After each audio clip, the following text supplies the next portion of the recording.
Hello and welcome to the Blue Monday podcast, now in our 6th season. Groundhog Day, looking at the exciting happenings of Ipswich Town Football Club. My name is Benjamin Bloom and you are tuned in to the flagship show, available each and every week on audio and video. So for a sometimes irreverent but always informative hour or more of football conversation, make your Monday a Blue Monday. What was wrong with that intro, Dave? Don't know. Wasn't really paying attention. Paying attention. When I went, or more. You said always throw that in, didn't you? It takes me back to Sunday evenings of old, to be fair. Sunday evenings. You've been doing this nonsense for 5 years, Dave. Episode 407. By the way, this is David Diamond, everybody, founding member. I'm sure, yeah. No, it just, seems like it sometimes, Ben, to be fair. Seems like it, doesn't it? There we go. And catching up on Dave and I is Joe Fairs, who is, well, depending on whether you're looking at the screen or listening, slightly above Dave and to my left, where he loves to be. Do I have to say something now? Yeah, generally in podcasts, say entertaining, insightful stuff, and it works well. Bit of general banter. Oh, no. I think there's another podcast that's got that as their opening segment, isn't it? Our opening segment, though, gentlemen, involves new arrivals to be excited about. This is Luke Thomas, a winger signed from Barnsley on loan this week, been at Derby. Went from Derby to Barnsley, we think, in undisclosed land for over £1 million. Got some appearances for Barnsley over his time. Obviously was signed when Daniel Stendel was the manager. Needless to say, Gerhard Struber didn't really fancy him, and Valerian Ismail totally doesn't fancy him. We'll go to Joe first. Joe, Luke Thomas, discuss. It's interesting when you put his stats up on the screen there, because it shows that last season in the Championship, and this is league games, he played 39 out of the 46 league games. I know that's with subs as well, but 19 out of the 22, 23 we played this year. So even though I'm sure a lot of those are sub appearances, he is involved in nearly every game for Barnsley since he was involved in nearly every game for Coventry in 18-19, involved in every game for Barnsley in 19-20, involved in every game so far the season 2021. So he isn't a player that's just come through, been left out, not played anywhere. He's a player that's got a fair amount of football under his belt, even if it's just minutes here and there. He's someone that has been involved in match day 18s all the way through. And I say when he was at Derby, I think it was a big surprise when he left Derby to go to Barnsley. But I think that might say something to do with their financial fair play position, which has sort of come out since, that they just needed to cash in where they could on certain players. And I think he's definitely a player with a lot of potential. He's someone that is quick, direct, likes to run, works hard. His best football came in this league under Mark Robbins at Coventry, and he's definitely one to be excited about on the face of it as a signing. Dave, just Woodrow and Adebayo and Chaplin, Freezer ahead of him at Barnsley, and he's come out and said, "Oh, I'm a winger," and they're playing wing backs with Styles and Britain. So, I mean, are we benefiting from possible bad fit, or has he agitated his way out? Does that worry you? It seems like, it seems like there's a bit of both going on there, doesn't it? I mean, certainly Ismail didn't really hold him in high regard. I don't know, sort of almost intimated that his attitude is slightly unprofessional. I mean, no, but as Joe said, from what I've seen and all I saw, I mean, was the YouTube clips. He looks very quick, very direct, and looked out and wholly left-footed player, out and out left-footed player, and looked decent. And spoiler alert, I think he did make an impact in his brief cameo yesterday for sure. Brilliant. Someone who didn't make a difference, Dave, you've been doing this too long, haven't you? Was Josh Harrop, who signed on loan from Preston. And I watched Preston today. I covered Preston on my YouTube channel. And Dave, they've just got about 20 players. Ledson, Mollenby, Gallagher, Pearson, Johnson, who you used to like back in the day. Arkhazen, just a million players in those positions. Nasty injury. Again, spoiler alert, he's sadly caught COVID, so couldn't be involved yesterday. But Josh Harrop. I mean, we had a little back and forth in the Blue Monday chat. Are we fully stocked in that area, or is it a case of a quality player is a quality player and I mean, you'd hope so. Obviously, he comes from good pedigree, Man United academy, and yeah, unfortunately picked up a ACL, didn't you know, cruciate at quite a young age, I think. So certainly, I think early 20s. Hence, if you look at his appearance record, it's he's 25 and really hasn't. What was it? 39. I think 39 starts. 55 as sub. So yeah, I mean, certainly hasn't played much football, but again, from what I've seen of him, a good technical player. Should add something to us going forward. You think a little bit more, add something for us, a little bit more creativity going forward. But I mean, this is so us, isn't it? He just couldn't make it up. So apparently had a negative test on came down on Monday, I believe. Negative test on Tuesday, signed on Wednesday. Positive test on. Positive. Can we start a rumour, Dave? You know, at Newmarket on the A14 where there's the BP either side. That's where he caught it. In there, I'm making a rumour up. Joe, honestly, you couldn't make it up, could you? Josh Harrop, can you rhyme that with Frank Yallop? Harrop Yallop, no. Josh Harrop. Yeah, it's again on the face of it, it's a decent signing coming in. Good player who's got plenty of experience at level above, good age, sort of looking to maybe kick on. But for me, this is just an unnecessary one, really. When you look what we've got in that position, you've got Teddy Bishop, you've got Alan Judge, you've got Armando Dobra, you've got Idris El Mazouni. Is he better than all those players? I wouldn't say so from what I've seen of sort of Teddy Bishop when he's in full flow. And the problem for me is to bring him into the squad, we've had to push a right back out the door just to allow him to be able to play, and that leaves us short in sort of key positions where we are not short on midfielders. But I say, on the surface of it, he's a decent player, but he's been out most of the first half of the season with hamstring injuries. That's true. I mean, how's that going to work here? My take on it, though, are our midfield players really doing it, though? They're not, are they? They're clearly, all right, they've had injuries also, but our midfield players aren't creating anything. Nothing. I know the COVID thing is very unfortunate, but will we get 10 starts out of Harrop? I wouldn't put much money on that. Don't know. Are we going to? Yeah, are we going to get another 10 out of Bishop and co? Just this. Don't know. Joe mentioned pushing a right back out the door. So out goes, I think Andy in the newspaper wrote one of the strangest ITFC careers. Out goes Janoy Danasian up to Fleetwood on loan. And Joe, very efficiently, and was the first person to do so, pointed this out in the Blue Monday WhatsApp group, that he appeared in the Who Scored, it's all metrics and numbers, Team of the Week. Oh, no, that was the EFL Team of the Week. That was. Oh, was it? Okay. Yeah. They must borrow the same data, though, mustn't they? They'll farm it out. Dave, Janoy Danasian, it just seems a bit odd and a bit of a myth. I know we've discussed him a few times. What's your views on him out to Fleetwood? I mean, it is odd, really, because I thought when he has played, the small amount of time he has played this season, I think he's been quite decent. It really has been quite decent. And we've got no cover there, really. I mean, Chambers has played there all season, but obviously Vincent Young. Well, are we going to see him this? Look, I don't know. There's rumours that he's back on the grass, as they say, and back out there training. But it doesn't seem to be anywhere near back playing again. So yeah, I think that leaves us quite sure. I've always liked Danasian. I've never had anything against Danasian at right back. I think I think he played inside and wasn't great, but certainly at right back, I think he's done okay.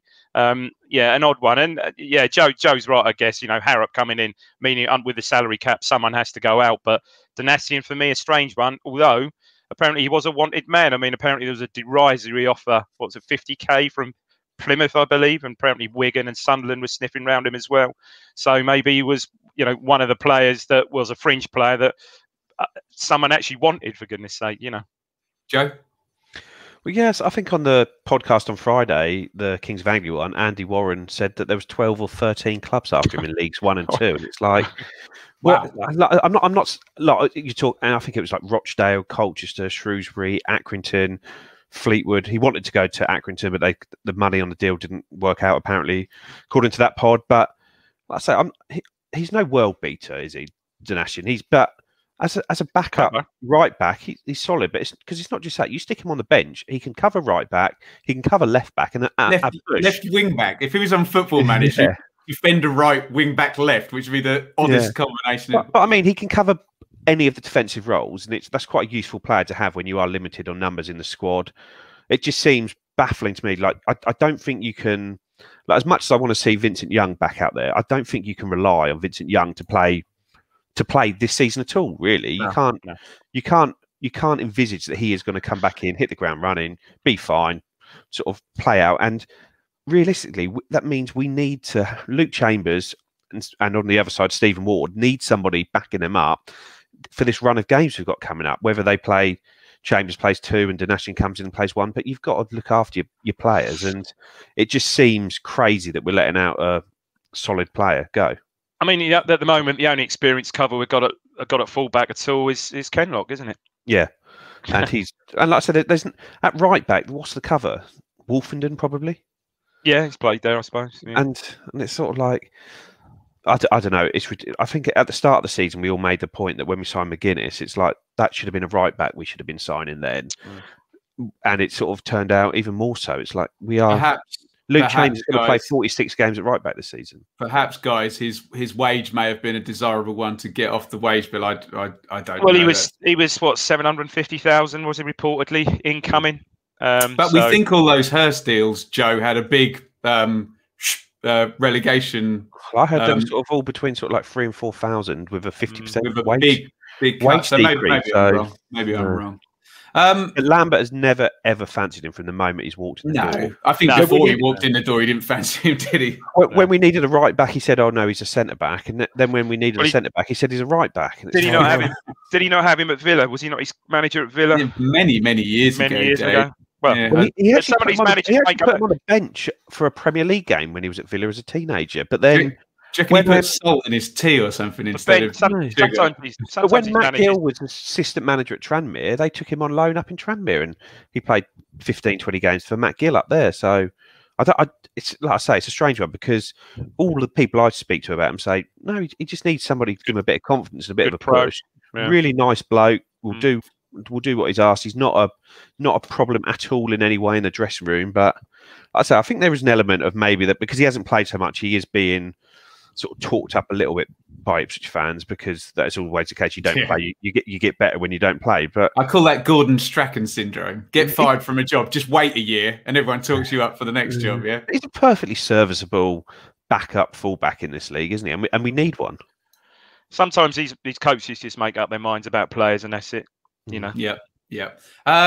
Ollie Hawkins is going to be out for 6 weeks. He's going to have a knee operation, which, well, we'll go on to this, Dave, in respects of yesterday's lineup. Weird quote from, was it Stuart Taylor? Or I think it was Stuart Taylor, saying, "Oh, it won't be that long. We think 6 weeks, hopefully not 10," which sounded like three different answers in Ipswich treatment room speak, isn't it? In one go. Dave, how badly will we miss? He gives, look, no disrespect, and again, a little bit of spoiler, we'll get onto this, no disrespect to who played up front yesterday, but he gives us a much more physical presence, doesn't he? He does give you bigger, and I think he's done okay so far. Yeah, hasn't obviously set the world alight goal scoring wise, but I think he's done all right. And yeah, I think we'll miss his physical presence, but it's another one of these. Apparently, he's been playing, nursing, and it's not something. I don't think this gone suddenly. I think he's been playing through and nursing a knee injury, and it will just, at some point, you won't run those off. That something will happen, and you'll just need to get the operation done, which obviously they're doing now. 10 weeks, be lucky to see him before the end of the season, probably. Joe, will we miss Hawkins? Well, if Lambert's going to insist on playing one up front, because ultimately the only two players in the squad really capable of doing that are James Norwood and Ollie Hawkins, and James Norwood is struggling for this big time. He's back for a game, he's out again. He's done that 2 or 3 times now. He's come back too quickly or sort of re-injured himself. So I say we're stuck without him. Now the great thing about he's not even that good. No. The great thing about this podcast is over the years we've discussed a variety, many different topics, and we pride ourselves on not really repeating ourselves. So Mick McCarthy is back. Absolutely brilliant. Has been appointed manager of Cardiff City.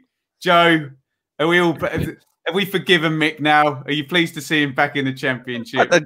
It doesn't worry me personally, Mick. I've never sort of been that bothered against him personally. I was cross with him at the time, but I think I've forgiven him now. Yeah, you would. The only thing I've got is I did a Trixie on promotion teams this year, and I put Cardiff in it, where you sort of put 3 bets on, and if 2 come in, you win a decent amount of money. And one of the teams I've got in is Cardiff to go up. So not going to happen, Joe. Well, it definitely wasn't going to happen under Neil Harris, where they just lost 5 or 6 in a row. So if Mick could do that, he'll definitely be back in my good books after that. But David, I mean, looking at it, it's almost not quite a similar job to what I brought in to do what he did with us, but obviously they need stabilising. I didn't realise. I looked earlier, and they're like 5 points. I've had as Joe said, five defeats on the spin, 5 or 6, which obviously cost Harris his job. And they're like 4 points above third from bottom.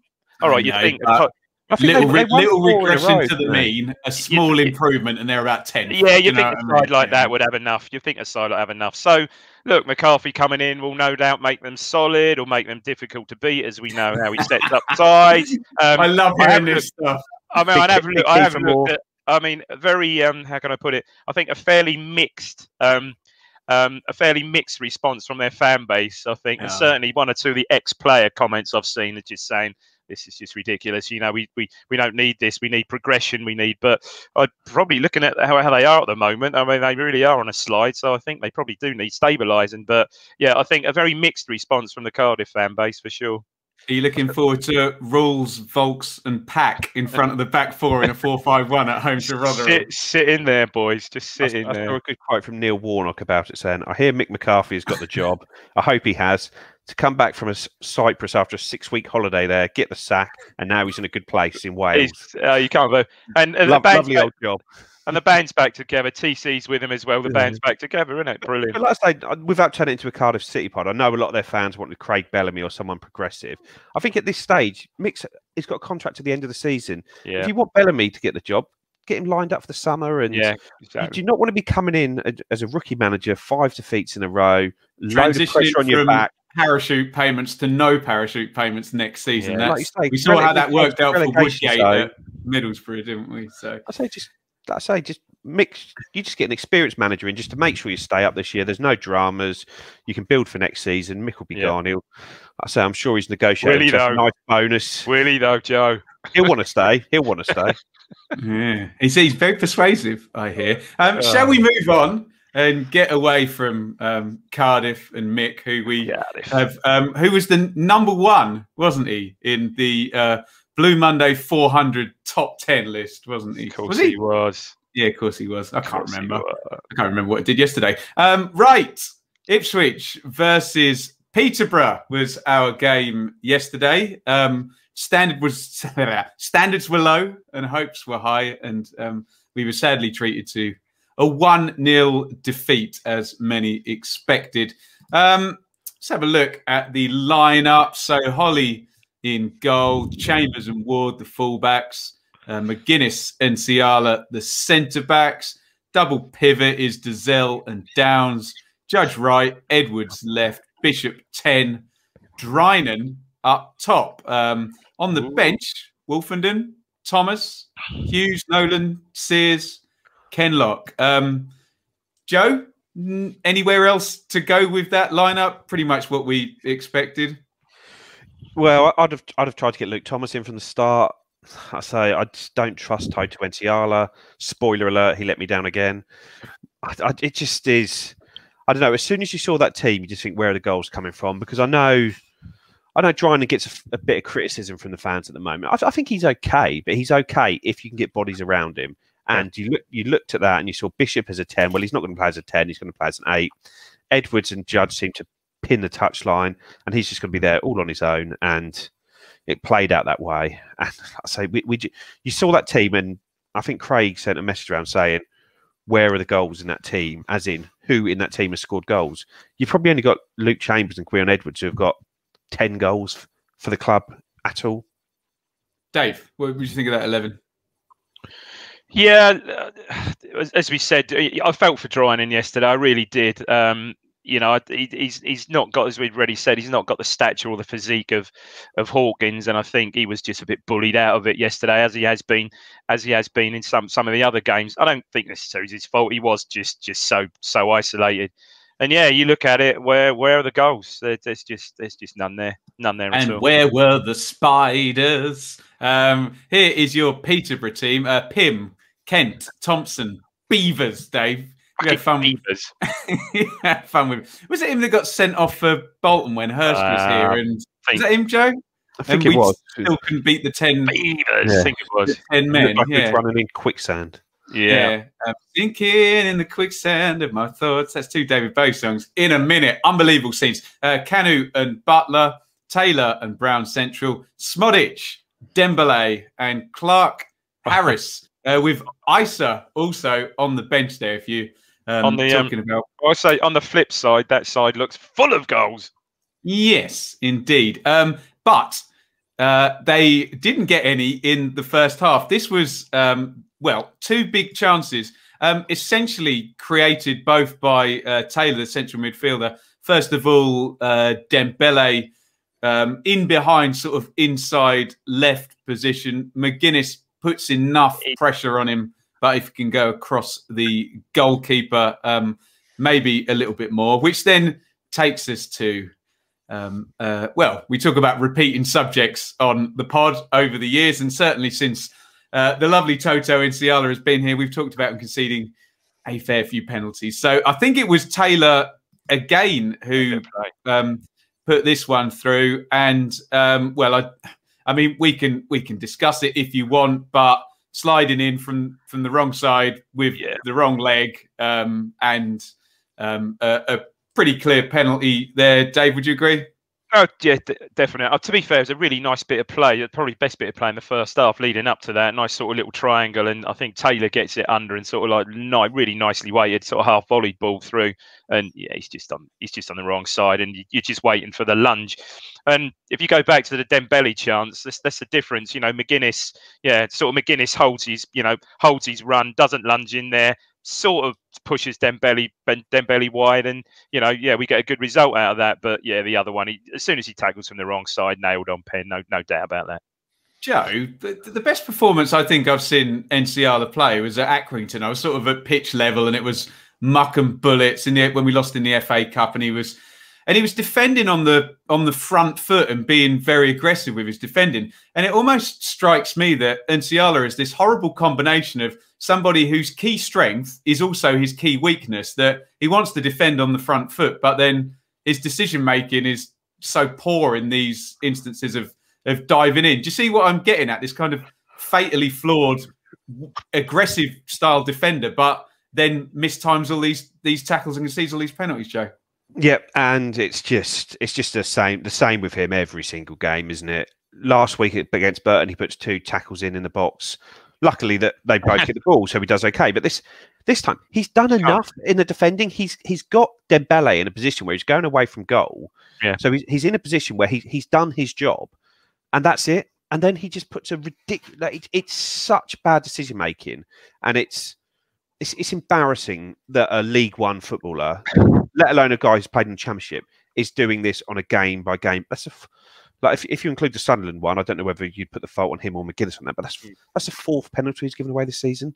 Yeah. And they're all just stonewallers, nailed on, diving in, making challenges from the wrong side of the man, making challenges when there's not a challenge there to make.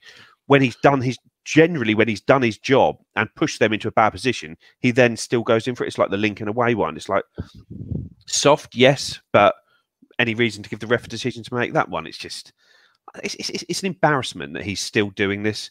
And like I say, I've got nothing against him. Like he does a lot well, but you cannot have a centre back in your team who is just going to dive in the box. We saw it in the Championship, how it cost us every single week when he first signed there. And you look at it yesterday, he didn't get a yellow card for that one. There's another foul on the halfway line where he just is late, just wipes into someone. You can't tackle like that at any level above this. And with a team with I know we're not looking at it at the moment, but ultimately we want to get in the Championship. You could not play him in the Championship in a million years. And was he 27, 28? Like I say, it's just a dead loss. a dead loss to the club now with the transfer fee we've paid for him. Dave, I had a look at the average position stats. I don't have them to put up on the screen. And it was almost like the entire shape of the team was actually not too bad. And Nsiala, his average position was like 5 yards behind everybody else's as well. So it was almost like he was terrified of Dembele, and that had been borne out in his average position being deep already. But Dave, we're at a point now where if you make a slide tackle in a football match in 2021 and you touch the opponent, 9 times out of 10 it's a foul, isn't it? It is, yeah, it is, yeah. I mean, and would he be playing if what's the alternative? Wilson was fit, perhaps. I mean, I thought Wilson started the season pretty well, some of the games for sure, but again, he's been out, so yeah, I don't know. Wolfen, the whole Wolfenden thing again is so up in the air, isn't it? He didn't have the best of games, but he comes out, speaks out, and been benched since. It's I don't know. Definitely seems to be a clash of personalities that will just like that were a new manager. But it does, again, if it's to the detriment of the team, for Christ's sake, Look, Nsiala, I think, is he's solid enough defender when the ball's in front of him. He's solid enough, good in the air, strong. But when he's turned, he's a liability, absolute liabiliity. Especially. But like I say, for me, he does enough. Doesn't he? He does enough in the first bit of it. He gets in. Yeah, he does. He gets in, and it's like you have to trust your keeper from that position, because Alex Ferguson, you've got a hell of a lot more of a chance of scoring a penalty than you do of scoring when you're going away from goal, pulling something out. It's just. And he was obviously going, the ref obviously considered it was going away from goals. He didn't even get a yellow for it, let alone, because me and my lads watched it, said, geez, that's a red. He's off. He's Nsiala, he's off. But yeah, then when you look at it again, I thought he wouldn't have. I thought he was perhaps a bit straighter, but he wasn't. Yeah, under the new rules, he wouldn't have gone because it was an attempt. The new wording says deliberate attempt to play the ball, and whatever you say about it, he's clearly trying to play the. It's not a pull or a chances of winning it from there. That doesn't come into it. No, I know it doesn't, and Joe's right. You've got to trust Holy from there, because he has forced him into an angle. And you would also trust Johnson Clark-Harris from 12 yards, but Dave, he was closer with a free kick from 35 yards out than he was from 12 yards. What a dreadful penalty. Troy Deeney, it wasn't. I think you can safely say he went for power, didn't he? Gee whiz. I mean, if that netting had been behind the goal, I think that would have been in the top tier, wouldn't it? Incredible. I used to have a season ticket up there, yeah. Mate, he absolutely tanked it, didn't he? But yeah, it's odd, wasn't it? Because I mean, there's a guy obviously not low on confidence. 15 goals to date, but yeah, really, it's almost a penalty of bloody frustration, wasn't it? Odd. Joe, really psychologically, if you were a good side, a penalty miss would perk you up, wouldn't it? What would you think psychologically this did to us yesterday? It's hard to know, because as much as we are frustrated with it, I don't think we actually played particularly badly yesterday. We did what we needed to do defensively. We sort of pushed up and tried to play more of the game in their half, and we pressed them much better than we had been sort of in recent weeks. So. But it was we just were a team. We were setting up yesterday to try and play for a 0-0 and try and nick it at the end. It was like a Mick McCarthy sort of going back to him. It's sort of like how we used to set up against good teams in the Championship, where you're still in the game at the hour mark, and then maybe you just try and give them a goal, a little bit more, try and do a little bit more to try and nick the win. And that's what our game plan was at home to Peterborough in League One yesterday. Yeah, it was the same old. We didn't create anything, did we? Well, here is the goal, and we'll come to you on this one, Joe. So, Kanu breaks forward initially down the right-hand side. Downs actually throws himself into a tackle. It breaks to Taylor. It's a really good bit of quality by Taylor, because he hits it first time, and he doesn't play through the lines, but he completely breaks our lines with the diagonal. Nice Butler touch, set, cross. What happens next, Joe? Well, it's just where he's crossed it from. I think as a manager, you're happy with that. Swing balls in from that position all game, 30 yards out, 25, 30 yards out. It's 2 on 4 in the box. You've got to do something special to score from that position. And unfortunately, the person being special was Mark McGuinness, effectively. It's just it was a goal fit to win a game of poor quality. Dave? He's just in a poor position, isn't he? Look, I mean, the thing with the lad there is he's all left foot, isn't he? He's very left footed, and if he sort of run, I suppose if he run that back a touch, I think ultimately he looks to try. I think he's thinking about trying to take it out with his left foot, but obviously doesn't, and he just gets in a complete mess with it, doesn't he? You know, perhaps takes his eye off it a bit, and yeah, it's just one of those, isn't it? You know, keeper's got no chance, just flies in, but he's not in a great position. He needs to be more. But to be fair, the guy hits it early, doesn't it? You're right. You know, the left side of plays at Butler. There's 2 bits of quality before then. No, the switch of the plays really good, and to be fair, the Butler, he gets it down, gets it out of his feet, whips it in. We should deal with that, as Joe's right. It's 4 against 2. There's no real danger, but he just gets his feet in a bad position, and yeah, you got no chance after that. Dave, you'd have thought Butler would have taken that on another 5 or so yards. He had nothing on him, and you thought when he crossed it from there, I just thought. I think that's the issue. He just hits it in early. You're right. Yeah, he does surprisingly early. Yeah, because it wasn't. Dave, I think Clark Harris was there. We talked about Jack Taylor 3 times now playing, you know, key passes, and it was good last season as well. Forward passes. Why are we not talking about an Andre Dazelle? You know, in terms of these 3 moments we've talked about, and the penalty and this goal have all come from Dave, just a decent League One level passer playing a good pass. But you know, the difference is all those passes were played quite quickly.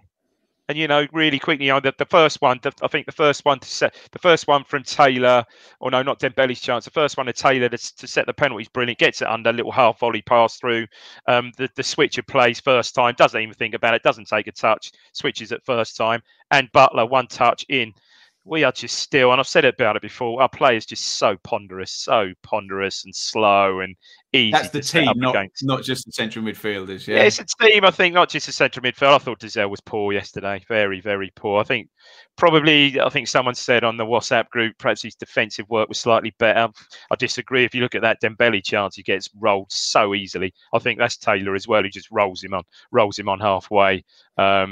Yeah, we just haven't got other than yesterday, other than perhaps Bishop, perhaps once or twice broke the lines. I think first half, can't remember doing second half.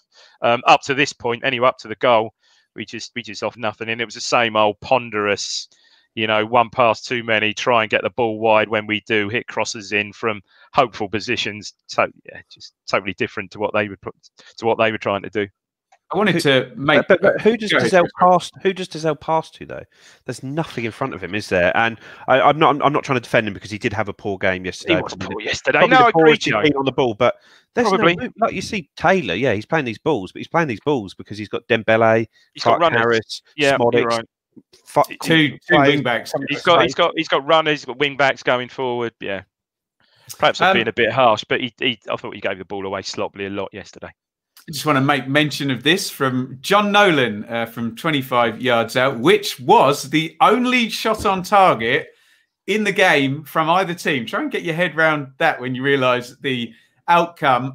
Here's the numbers, guys. I'll just bash these through and then you can give me your general reflections. We'll come to you first, Joe. But 52-48 on the possession in Ipswich's favour, 13-7 on the total shots, 1 shot to 0 on target, 1 shot on target in the game, and the team that had the shot on target lose the game. A weird one, 6 corners apiece, 2 big chances for Peterborough, 0 for Ipswich, which leaves Town 9th in the league table, 2 points off the playoff positions with 25 games remaining to play. Joe, give me your reflections.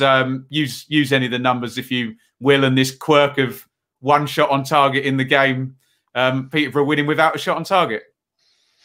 They also missed a penalty though, didn't they? So it's not like, like they didn't create anything, is it? So very true. It's just one of those games. I thought it was quite a poor quality game. I thought we set ourselves up to frustrate them, and I thought we did frustrate them. Bar a couple of sort of balls where we sort of got pulled forwards and they got a run in behind. So I'd say it was just a relatively poor quality game, but I didn't think we were there to win the game. I thought after we made the subs, we looked a little bit better. But why? You sort of have to ask the question: why weren't we making those subs at 0-0 to try and win the game? And I think it's because we didn't have any ambition to win the game. Dave? Yeah, I agree. Certainly agree about the subs. I mean, even if we'd done it directly after the goal, I think there was a bit of a time. I can't remember actually when the goal went in, but seen a bit of a time lag till we made the subs. What, 75 did we all three on? And I think Thomas looked like he made a difference. Some quite neat playing.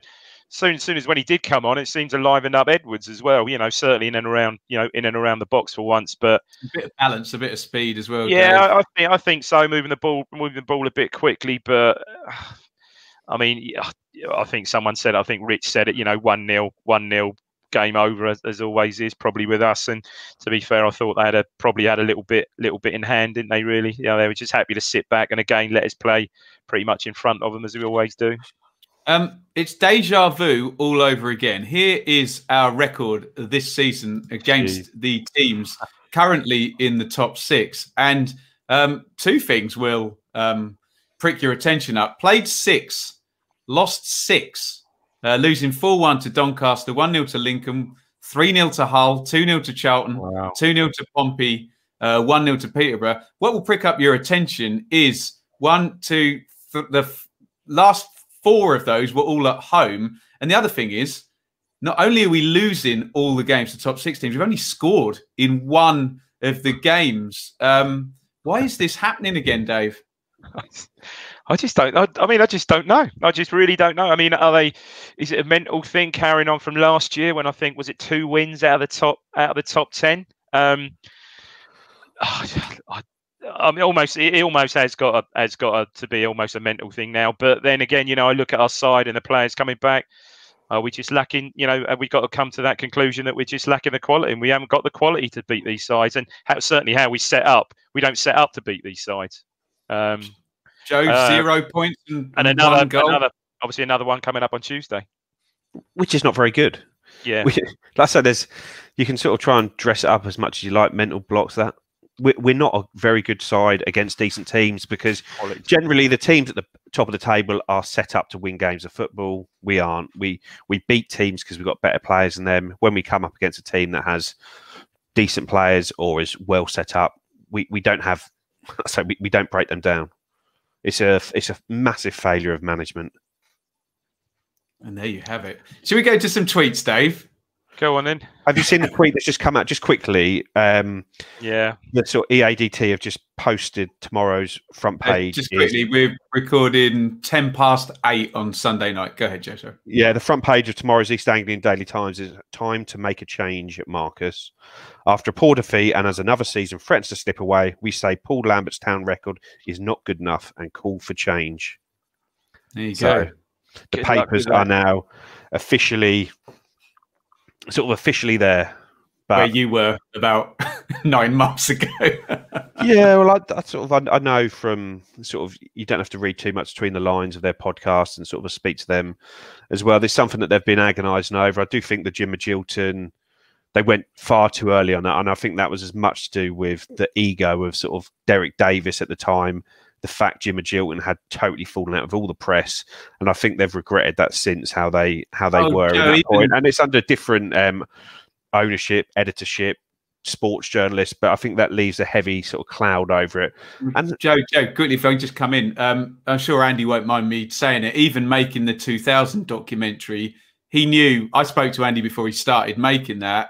He knew that Magilton was going to, snub any possible, involvement in that. So it is something, and we must say these guys, whatever we think as fans, are between a rock and a hard place. Let's just say. So, Joe, continue.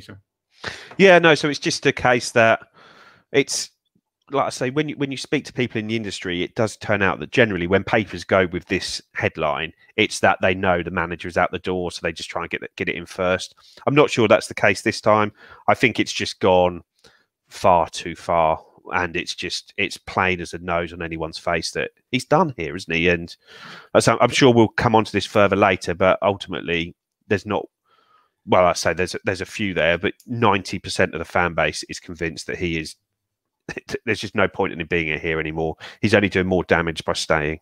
What's your reaction to the newspaper turning, Dave?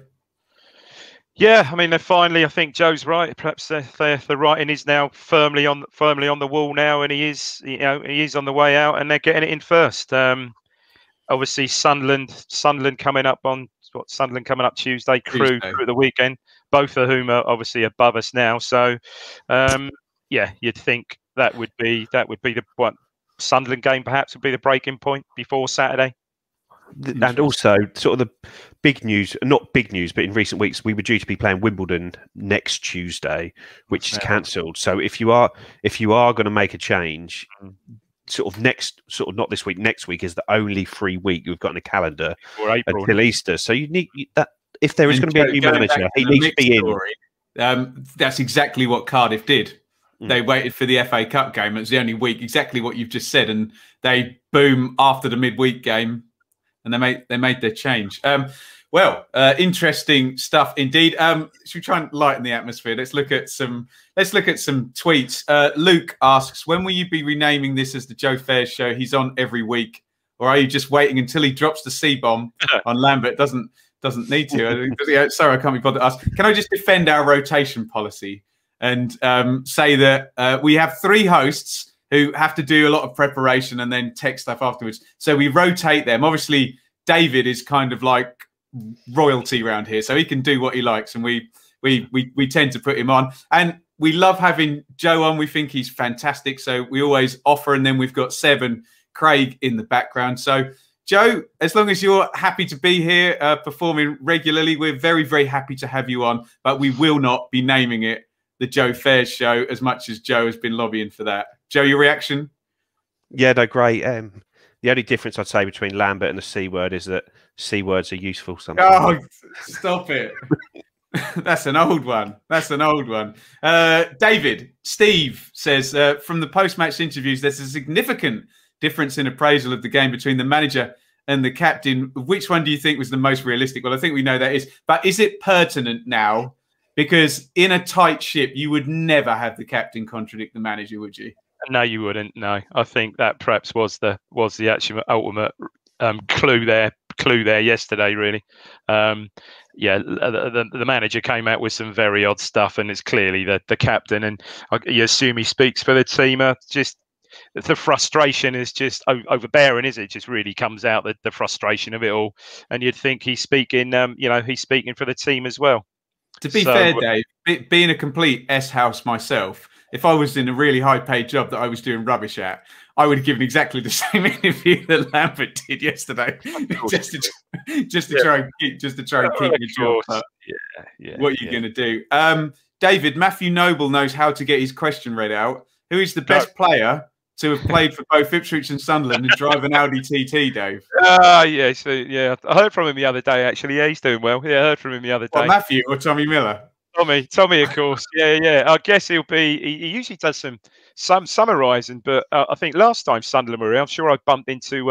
That's another connection. Last time Sunderland were here, which was right at the beginning of last season, I was out the night before somewhere and meeting someone in. Yeah, he definitely didn't pay. Whatever he's about to say, company credit card. He didn't pay. Meeting someone in town, and it was Eric Gates was sitting there doing the to do the summary for Metro Metro Radio or something the next day. So I know Tommy does. I think Tommy was summarising Tommy was summarising at the Stadium of Light in the game before the game back in November. He wouldn't have that penalty either, would he? Hey, Joe, George says, I think you might have touched on this. Why are we so predictable in attacking positions every time playing it out to the wing for a cross into the box? Why don't we look to thread player through or play low driven crosses? Poor coaching, I say. I think you've done this to death, Joe, but can you just wrap that one up in a bow? Because we're not very good. We don't get players in the box. So what's the point in these low crosses? How many times yesterday did we get more than 2 or 3 players in the box? Maybe once or twice at the end of the game when the subs came on. That is it. It's just we do not attack. Joe? Do we know if Lambert does much of the coaching? I don't think he does much of anything, to be honest. There we go.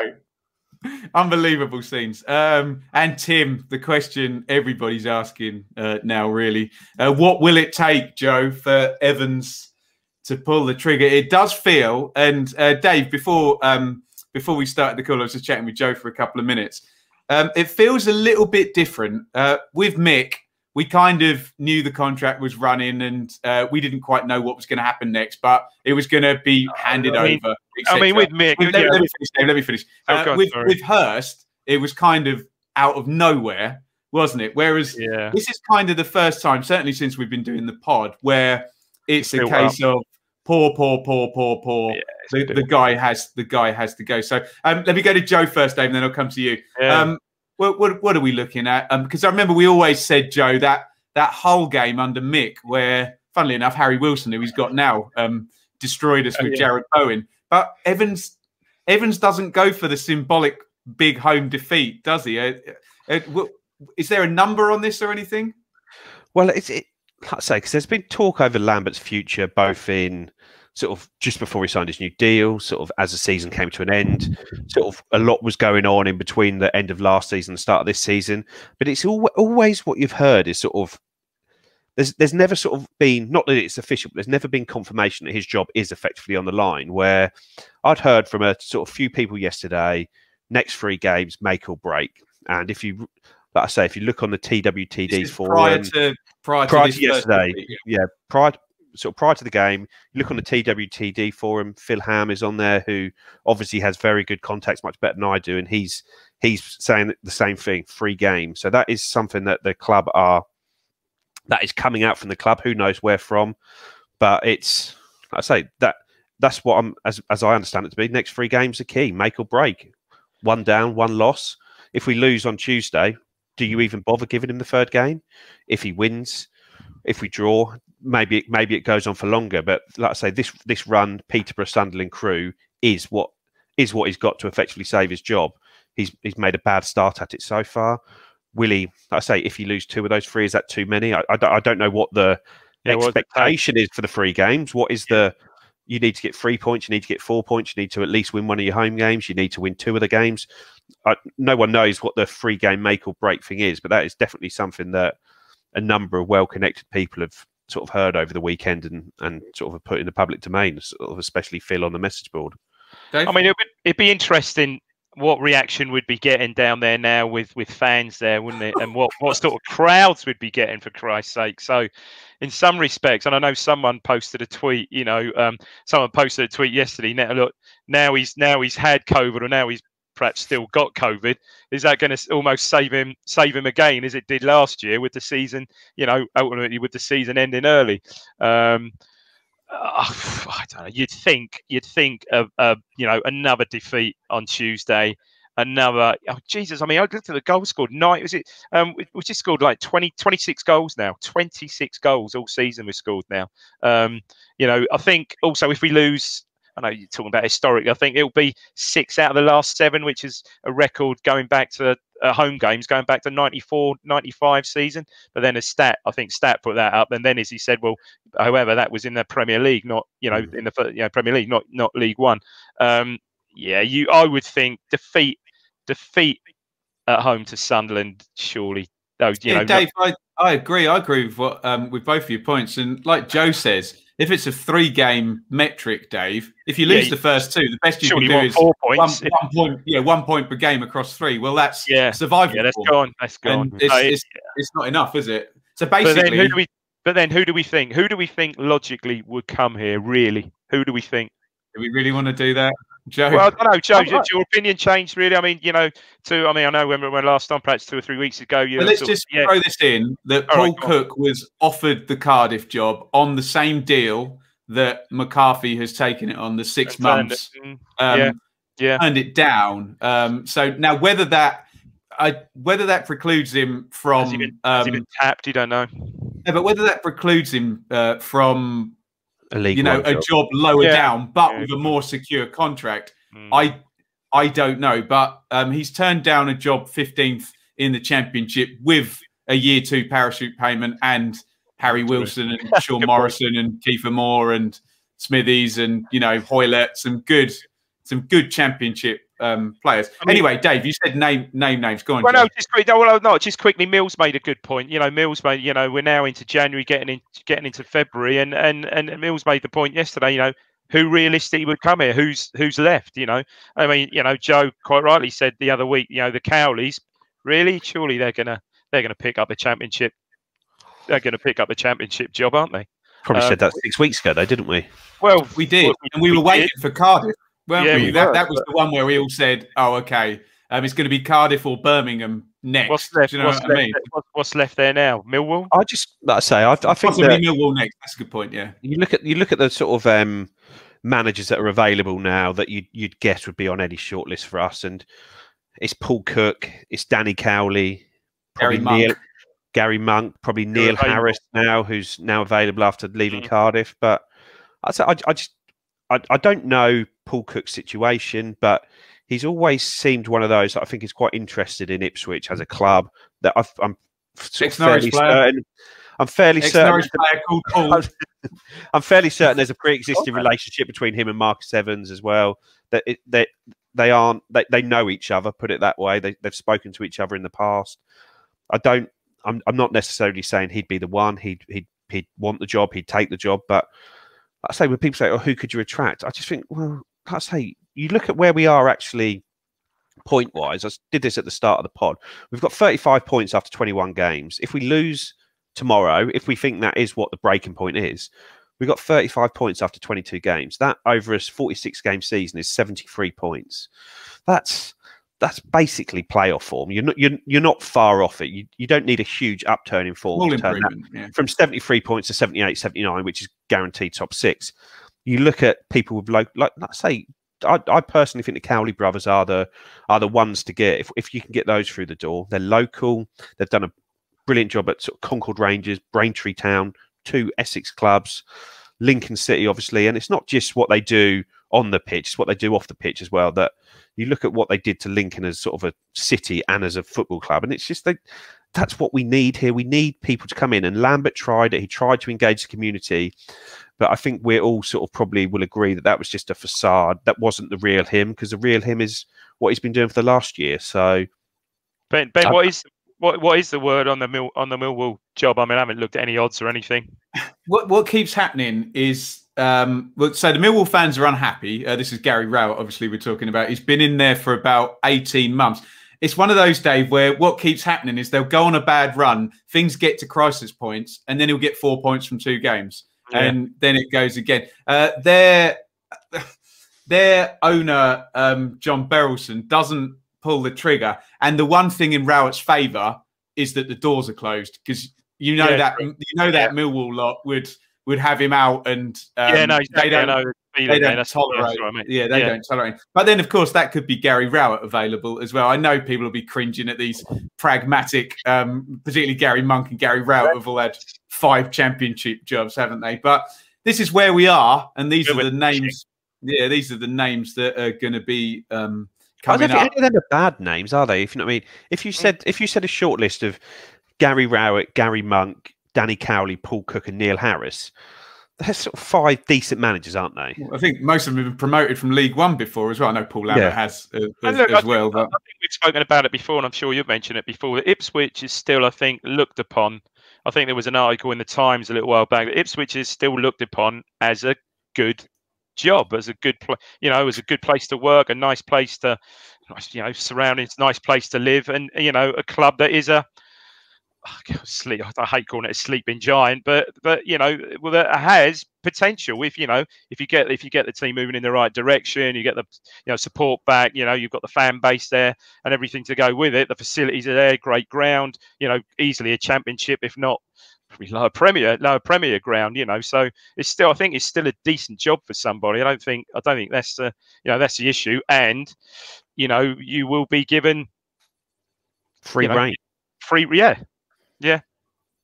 And how can I put this? The type of person that would come to work for us, if you flip it and say, what job? Let's just say take Gary Monk as an example, because I've seen him doing TV today, which is always a big flag saying, come and hire me when you see a out of work manager doing TV. What is going to come up? you know, look, if Bournemouth or if Tyndall goes at Bournemouth or Big Sam is done with West Brom and gets his first relegation, he's not going to be in the running for a year 1, a year 2 parachute team, is he? And you kind of think, you know, like you're saying about Ipswich possibly could be a better job than maybe, like we said, Joe, we made the Rotherham QPR comparisons last time we were all together. You might rather take Ipswich and, you know, rather than be struggling, you know, maybe in the Championship. And like you say, come and live in Suffolk, have a 3-year contract, free reign, win some games, and hopefully have a pop at the Championship. Anyway, you're going to get 2 years as well from Evans, aren't you? Yeah. I know Hurst only had 15 games, but Lambert's been crap. That's a complete outlier, though, isn't it? He's had 2 years. Jewell, Keane, they both were poor. They had 2 years. Yeah. Every single one of our managers, bar Hurst, is well over the average tenure in this division and in the EFL as a whole. In the 92, yeah. Wow. Okay, good chat, guys. Let's just quickly move on before we wrap up. It is Sunderland, as we've mentioned on Tuesday night. They are not quite a top 6 team. We could add them to our list of defeats because obviously we lost up there. Funnily enough, the only team above us we've beaten are Crewe, which could be the crunch game at the weekend. But that has the makings of a obvious tripwire that we're more than capable of falling off. Funnily enough, Joe, a month ago when we were talking about available managers who knew the area, who knew possibly Marcus Evans as well, Lee Johnson was in that sort of conversation, and he's gone in at Sunderland, and I mean, looks a bit like us, doesn't it?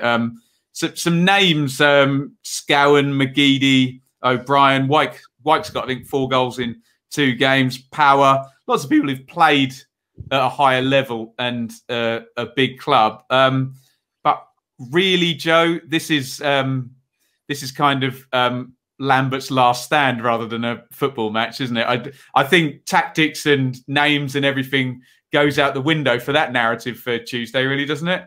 Yeah, I think so. I think it'll be a similar setup to what we did on Tuesday, where we're just trying to stay in the game for as long as we can to try and nick a win. What about Thomas starting possibly? I think Thomas will probably start. There'll be a couple of changes, but I just don't see that there's the confidence in the sort of playing staff at the moment to set up to try out and go out there and win the game, to go out there and sort of put them to the sword. Because I just think we're setting up not to lose in the first instance. We don't want to go a goal down early because the confidence will sap out of them. And I think Lambert is just going to set us up to try and get to half time at 0-0, get to an hour at 0-0, and then see from there where we end up. I say, you look at Sunderland, I haven't looked at their record, but they've had a couple of good wins, haven't they? AFC Wimbledon, they beat 3-0. Lincoln, they went and beat 4-0, but then they lose at home to Plymouth 2-1. And it's still three wins in 4 in all comps, and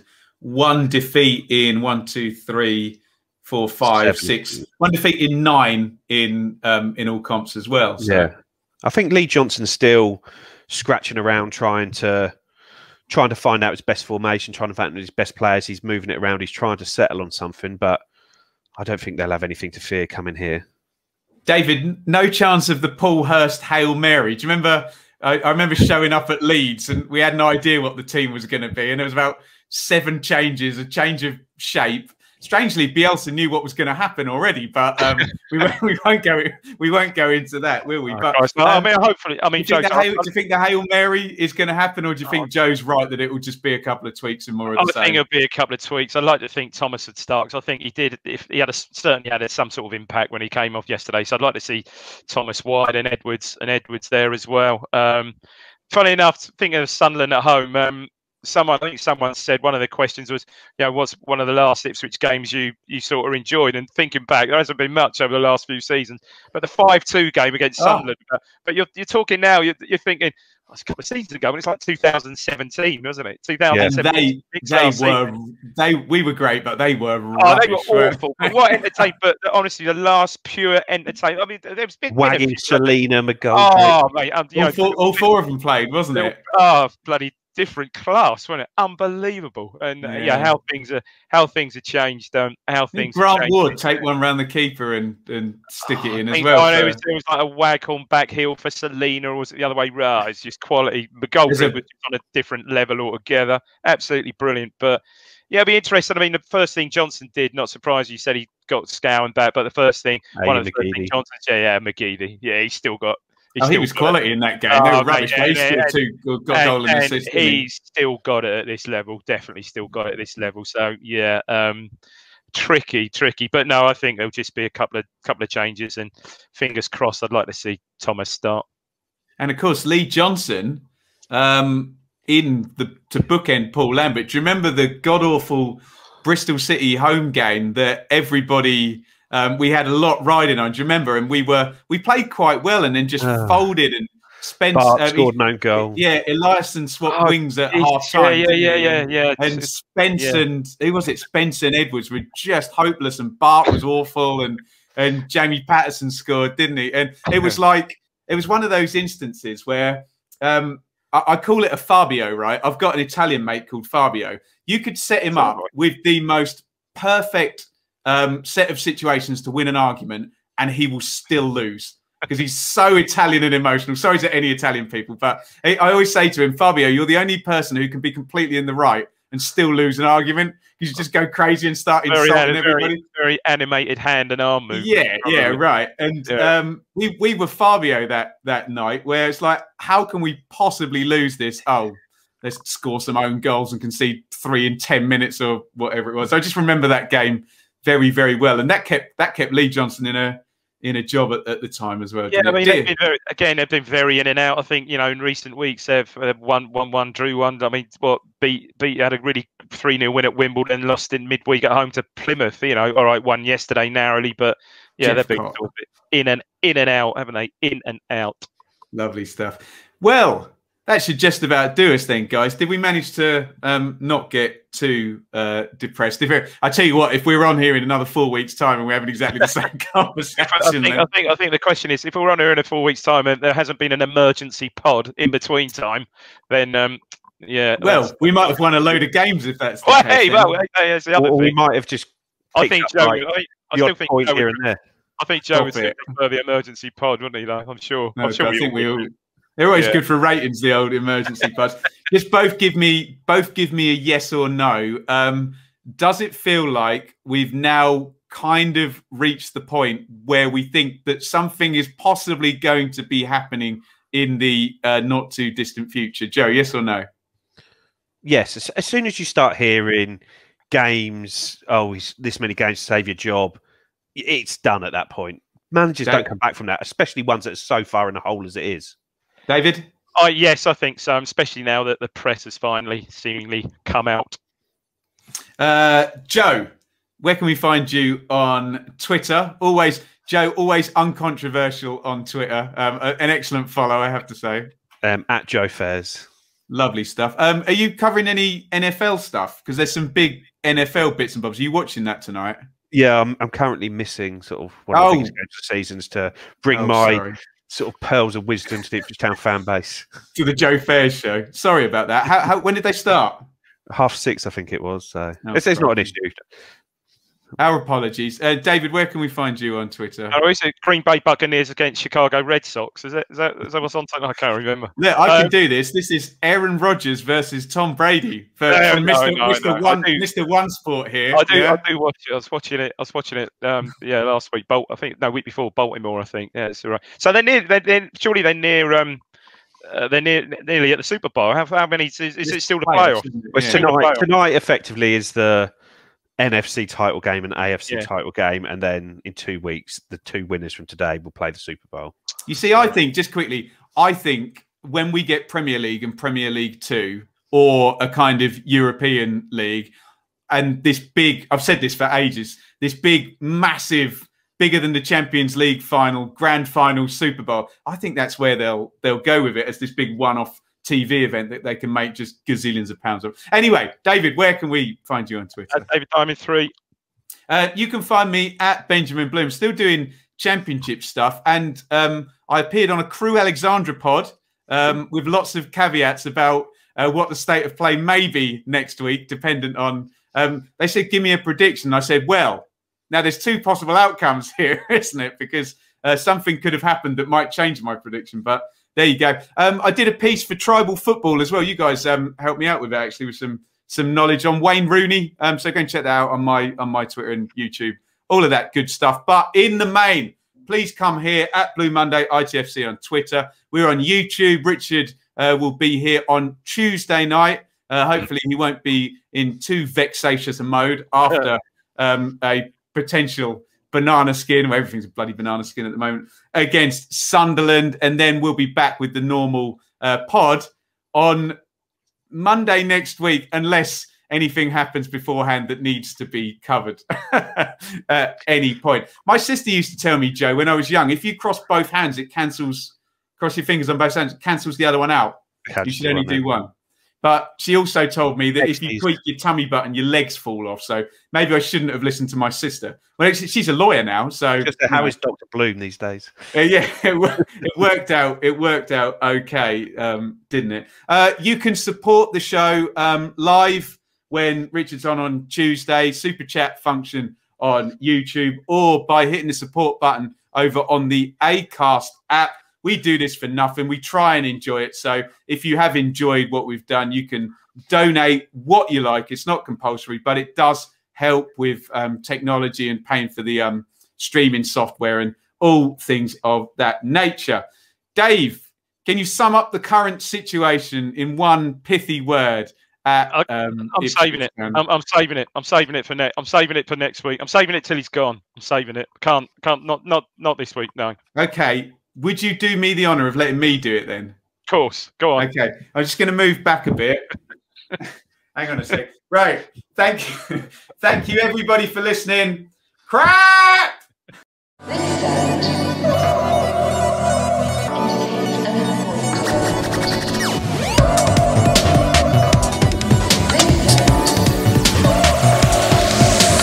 Please listen carefully to the messages and follow the instructions given.